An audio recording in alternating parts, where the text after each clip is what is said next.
सरल राजयोग। स्वामी विवेकानंद। नारद नाम के एक पहुंचे हुए ऋषि थे। जैसे मनुष्यों में ऋषि या बड़े बड़े योगी रहते हैं, वैसे ही देवताओं में भी बड़े बड़े योगी हैं। नारद भी वैसे ही एक महायोगी थे। वे सर्वत्र भ्रमण किया करते थे। एक दिन एक वन में से जाते हुए उन्होंने देखा कि एक मनुष्य ध्यान कर रहा है। वो ध्यान में इतना मग्न है और इतने दिनों से एक ही आसन पर बैठा है कि उसके चारों ओर दीमक का ढेर लग गया है।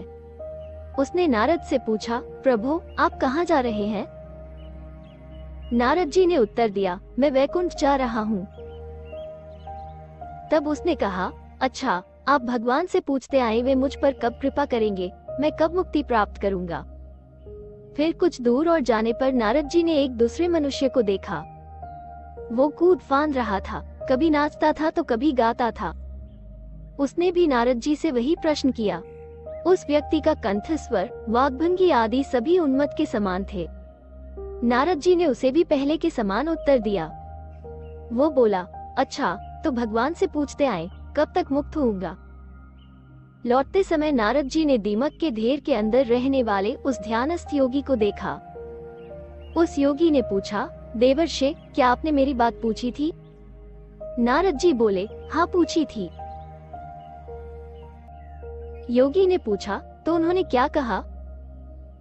नारद जी ने उत्तर दिया, भगवान ने कहा, मुझको पाने के लिए उसे और 4 जन्म लगेंगे।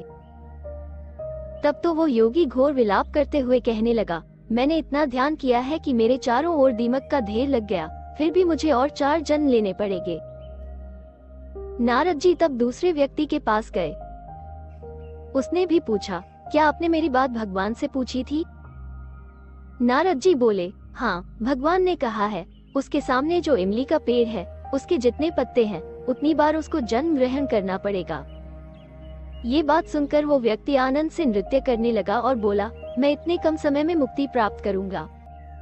तब देववाणी हुई, वत्स, तुम इसी क्षण मुक्ति प्राप्त करोगे। वो दूसरा व्यक्ति इतना अध्यवसाय संपन्न था, इसलिए उसे वो पुरस्कार मिला। वो इतने जन्म साधना करने के लिए तैयार था, कुछ भी उसे उद्योग शून्य न कर सका। परंतु वो प्रथमोक्त व्यक्ति 4 जन्मों की ही बात सुनकर घबरा गया।